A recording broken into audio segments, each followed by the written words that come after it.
Welcome to the Chattervast podcast. I'm Chad, your host. Thanks for joining me today. I'm sorry that I didn't produce anything yesterday. It was a busy day. We've been very busy working on an addition on our house, and also I've been kind of sick, so excuse any coughing that I might do.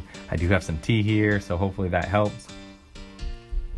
But thanks again for joining me today. I just want to recap a couple things that happened this week that I've talked about in the past. Armenia, Azerbaijan, still ongoing conflict, and interesting thing that came up just recently was System of a Down. He's a leader or one of the singers in a group called System of a Down. It's a band, and had some comments to say about this. I believe on Vice News had some recent documentary in that area.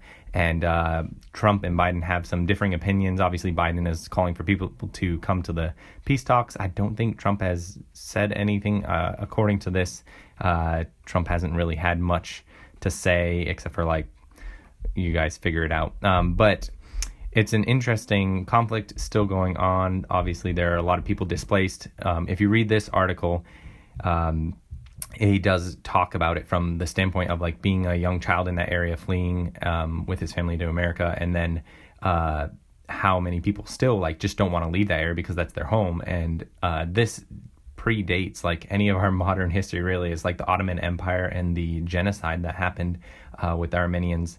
A large portion of Turkey was actually Armenia and Armenian peoples for a long time, but then in the Ottoman Empire, they came through and, like, wiped out millions of people to take over that area. So this is, like, a very complicated problem that's going on, and I've talked about it before a few times. If you want to read this, I didn't want to talk about it too long in this episode because there really isn't anything new to say except for that there's differing opinions about what the presidents are going to do. I would say probably Trump would be more of a strong arm in this conflict if he was to win the election, but I don't know that he really cares to do anything about it because you do have other political problems to deal with, like Turkey and Russia being involved, and it's just a mess when you get all these bigger powers in there. But if you want to read about it, it's still there. If something big and important happens, we'll talk about that at some point. Also, I just want to mention, so I now have, if you're watching on YouTube, you'll see I have, like, this little blue circle that I put around my in front of my phone, and that's to prevent the popping noises. I may need to adjust it. And I also put a couple books under here to make the stand a little bit higher because it was a little too low last time I was recording. Hopefully this will help with any of the issues I was having with audio last time. Interesting thing, this is on a Reddit, which is a crazy place to go. This is a short video of Elon Musk talking about risk and reward, and I thought it was an interesting video if you want to check it out. In this, he's talking about the risk that people have and risking something. Like if you have an idea or a passion or something, when you're single, you don't have much to risk. Like he's saying right now in this video, if you're just coming out of college, coming out of high school or whatever, what do you do? Like, what do you risk? And you realistically, like, you're not going to start, because in this country, and I'm talking specifically about America, like, it's easy to, like, go find a job enough to pay some rent and eat some food. Obviously there's some exceptions to the general, but, like, in general, like, you don't have to worry about anything. So I thought that was a really inspirational thing to encourage people to go out there, put some risk. And obviously he does mention, like, if you have a wife and you have kids and stuff, like, it's harder. You can't just go and risk everything because you have more people depending on you. But especially if you're a single person, like, go out there, take some risk, and those are the people that can build the world going forward. Anyways, that was a little inspirational thing. And we'll move on to the next thing. Was sponsor for today, a design of a mask called Cupcakes. If you go buy this will go towards supporting the podcast, and it also comes on phones. It has leggings, t-shirt, a neck gaiter, and socks. If you like cupcakes, and of course everybody likes cake, why not have bite-sized cake? You can get apparel with cupcakes already on it. So moving on for today, this is a recap of something I mentioned earlier, why I don't watch the election debates. And that's because they don't mute anybody's microphone. It's just for drama, entertainment. But now they're talking about they're actually going to mute the microphones, or at least that's what they said they're going to do. They're going to be part of their second and final pre-election debate on Thursday. And so that's tomorrow. And it's kind of weird that they'd be muted for part of it. I don't understand what the reason for that is, but I think it just makes sense. Like when you have slotted times to talk realistically, like that's how a debate's supposed to work. So just shut people's microphones off when they're not supposed to be talking. Like that's the obvious thing to do. But anyways, at least, they did kind of move in that direction. We'll see how that works out. I don't know. There's been some things going back and forth about actually having debate or whether or not they will actually do it. And of course, they had the town halls with Trump and Biden and mixed results on both of those. But shooting back to that conversation I had earlier, one new thing that's interesting. Now, if you hadn't heard of Peloton, it's that fancy bike that's a cycling thing with courses that you can like do live classes with people and bike with them. It's got a screen on it and everything. Very expensive, very nice bike. I don't remember what the prices on these things are, but I remember looking at it. It was just like, whew, I could not buy one of those. But an interesting thing happened. So Peloton had been going up in the market, and I came across this because of a market report that I was watching where people were talking about like options and stocks and things. And Peloton, they were trying to figure out how many bikes or how many recalls and how much percentage of their stock would drop based on like those numbers. And obviously there isn't like a direct correlation except for the fact that when you have a problem, your stock's going to drop. And they had to recall like 27,000 bikes because the pedals would fall off in the middle of biking on them, which is unbelievable to some degree because that is a very expensive and fancy bike. You think somebody would be doing quality control on. That's a pretty basic thing to be checking. I would think a pedal is pretty essential. I don't know. I didn't read why exactly the whole thing was coming off, but that's not a good for your brand at all. But anyways, if you want to go build your own bike and you don't want to do Peloton, like there's no reason to like really have a live course. I don't know. Like I'm not like an avid biker, so I don't really know. I'm not even really a biker. I have a bicycle. But why you need a live course, I'm not sure what that is, but there are free courses, like especially if you go on YouTube, there are plenty of free things like that, workout things. All you really need to do is like stick your iPad on like a cycling machine. And if you just have a bike, you can get one of those transition kits for the back that the you can remove the wheel and like sit it in something that so your bike doesn't go anywhere. You could just pedal in place. And so that's a knockoff way to do it, but it's probably just as effective. Like it's getting you to work out, and of course as time is getting, or the year is ending, it's getting colder almost everywhere, you might want to transition inside. So I'll put a link in the description for one of those rear wheel I don't remember the name, but I'll put a link in the description for one of those bike stands that you can set your bike in if you want to work out inside and you don't want to take your chances with a Peloton bike and your pedals falling off. But there you go. So this last thing that I want to talk about today is, and forgive the videos just playing, this is always annoying. Okay. This is an interesting article. I don't read the Daily Star or anything. Of course, I'm referencing news articles from basically anywhere in this show. And this article is talking about robot judges that determine guilt or innocence will be commonplace in 50 years. That's somebody was saying, an artificial scientist, a leading artificial scientist. I don't really care.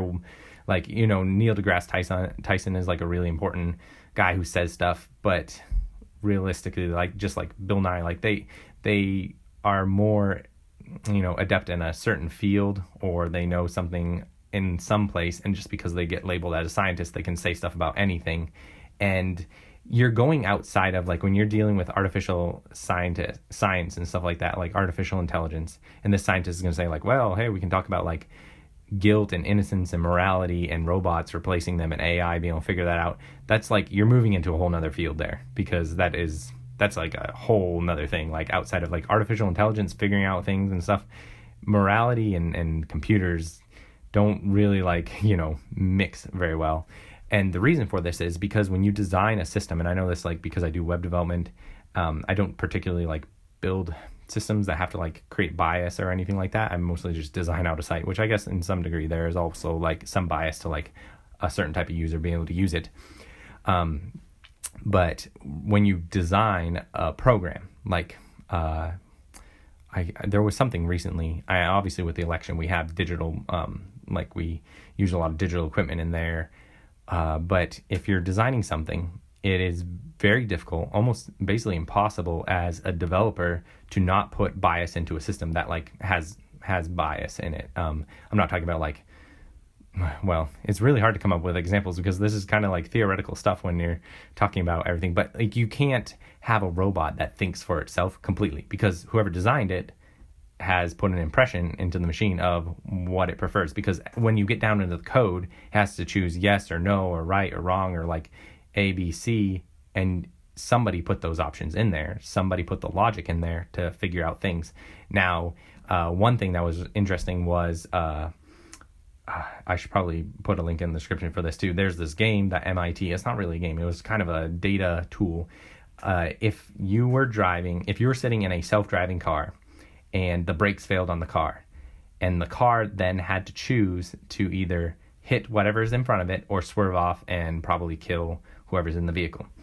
This is like a perfect example of designing bias into a system. So they put out this game where they would put like, okay, hey, this car has an older woman and her son and a grandson, and the brakes just failed in this self-driving car.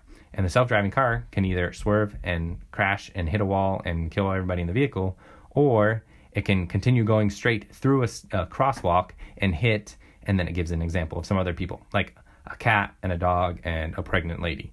Now, the way that the reason for building this game or this data collection system was to kind of figure out weights and values for life. Like, is a cat worth more than a dog? Is a woman worth more or less than like a pregnant woman? Because you're dealing with like multiple lives. So when you're dealing with systems, and I'll read more about this article in a second, when you're dealing with systems that you're talking about morality, life and death scenarios, you're basically just putting bias, whatever your preference or whatever you feel, into the system, regardless of how you do it. Now, you can have a whole team of people to like try to prevent that and protect against it, but realistically, like, humanity is going into that robot at some point or another. So this article is just talking about like how the robots will be able to determine guilt or innocence in 50 years or something like that. Like, they do use robots and AI to like, when you submit documents, the AI will scan the rhetoric, the language of the document, and try to determine guilty and innocent parties in some cases, because there's a huge backlog of cases, both in the U.S. and this one's in particular in the U.K. is where they're talking about it. They have a huge backlog. There's just so many cases now to everybody sue happy, and there's all kinds of just problems and things going on. But they're talking about that eventually, like, they wouldn't need humans to do this, and so you just submit your stuff, and then the AI can like read through all the documents, watch all the videos quickly, and then determine who is innocent and who's guilty. I see a lot of problems with this. There's just, you're going to, like I said, you're going to put bias into the system, and reading people's body language is not going to necessarily tell you if they're guilty or innocent. Same thing with the lie detector test. That is completely just made up. That's not like a good system to be using. We already have plenty of studies that show that like using a lie detector doesn't tell you anything. Like, yeah, it'll tell you if somebody's palms are sweaty or shaky or their heart rate and all those different things, but it's not an accurate mark. And they've actually used it in several cases to prove somebody's guilt or innocence, and it's been wrong. Like, they find out years later that they put the wrong person in jail. It's just a given. Also, a side note, your fingerprints are not just unique to you. Like, that is another like thing that criminal investigators and police are like, oh, well, like this, here's like just a hard, fast rule is that everybody has a unique set of fingerprints. So obviously if somebody's fingerprints on this, then it's that person. But that's actually been proven to be false too, because there was a guy, I can't remember exactly where it was. It was something to do with France and the US, and there was like a bank robbery or a murder, and a guy got accused of doing it who was like living in a completely other country. But because his fingerprints were on record for something else, they said it had to be him. But it came out later that was actually somebody else, because people can have the same fingerprints. Just like two snowflakes, no two snowflakes are just alike. That's not true either, because there's so many options. Even though there's a large amount of options, you still have the chance that they're going to overlap. There's a bunch of studies done on this kind of stuff, but I didn't really want to get into all that. But going back to this article, talking about judges that are robots and the AI running the system, there are really good liars. Like, there are people who are really good at showing themselves opposite of like what they are, guilty or innocent. And then of course when you have people who are innocent, so there's a game called Among Us that I talked about, where you're trying to like find out who the the traitor on the ship is that's trying to like destroy the spaceship that you're all living on. And that game shows how if you're innocent, you do all the things that like innocent people would do, right? You start like, oh no, like, no, it's that person, like, oh, they, like, you push off blame, like, no, it wasn't me, and all this stuff. And in a lot of cases to other humans, that looks like you're guilty, because you're trying to like backtrack, and you're freaking out because you're not guilty at all. And it's the same thing like in real life. If you've seen people who are innocent, the moment that they're accused, and not just like in a general passing, like your friend, like, hey, I can't believe you did this or whatever, but more of like the law gets involved, and there's police officers, and there's pressure, and in moments like that, like you start freaking out. And like the moment if you get pulled over for speeding or something small like that, it doesn't matter who you are, your heart still races a bit, because you're dealing with something. It's just a lot of pressure to be under. So the whole idea of like moving AI into dealing with these cases, I just don't really think that's a great idea. Like, they do say that if you disagree with the ruling that the AI gives you, you can move it up to a human judge, which obviously, I mean, I think there's going to be a lot of stuff that moves up that way. This might be able to weed out some of the stuff that's just ridiculous, because I know there are lots of claims for like patent things and stuff that could be just more of data related, like finding a previous document. The computer obviously probably have access to like previous documents, or be able to find out if somebody actually like patented this a long time ago. That you probably will weed out some of that stuff. But when you're dealing with like actual people under pressure, feeling guilt or innocence, I think you're going to run into a lot of troubles there, regardless of how well you can read their heart rate, until you get to the point where like Elon Musk's brain tap device can actually read memories and stuff. But even then, you can find that there are a lot of studies shown that like human memory is not entirely reliable. So this is a really interesting way to go using AI. I don't really like it when they start sticking into places where you're dealing with morality, determining things like this. But if you want to read about that or look it up, it's a really short article. There really isn't like a lot going on in here. Because it's just speculative. It's more like, hey, this might happen someday. But it's interesting to keep your eyes out on where the world is headed and what people are thinking out there. Well, thanks for joining me today. I hope you enjoyed the show. Just a smattering of a few different things. I don't have a new person to check out today. Oh, wait, actually I do. I will put a link in the description. I don't have his YouTube channel out, but Thoughty2. It sounds like 42 when he says it, because he's British accent. I watch quite a few British channels, I guess. But THOUGHTY, the number 2, I think. But I'll put his link in the description. That guy has a lot of really interesting content discussing just, I don't know, like facts about science and history and different things that happened in the world. It's a really good place to just go learn things that you never really knew about, or probably don't even need to know. But it's really interesting if you're interested in random bits of knowledge. They do a really good job on the production level with the video, audio, and all of the research. I haven't come across anything that I find like questionable yet, but of course you never know. There was a case where Kyrgyzstan, which is another popular YouTube channel, I would have recommended them years ago, but recently there have been some interesting fallouts. But I'll put a link in the description for Thoughty2. You can check out his YouTube channel, learn a few things. If you want to support the show, podcast or YouTube, you can check out my Patreon link, and you can also go to my store, Chattervast, with some logo on the different merchandise. And of course, I'll be producing another episode hopefully Friday this week. I'd love to get into a Tuesday, Friday thing if life doesn't get too busy. And also, one last update, Yotta Bank. If you used my code, if you don't put in $25, we just found this out with my wife's account. If you don't put in $25, anything that you would have won with those 100 first free tickets, you don't get it. And also, anybody who gave you a referral code doesn't get any tickets for you. So it actually does require you to put in $25 deposit I didn't end up winning. I won actually 40 cents, which is just not that much, but it's still interesting. I still keep $25 in there just to have the chance at it and pull it out if it really becomes a problem. But that's just an update on Yotta Bank. I will see you guys next time. Thanks for watching.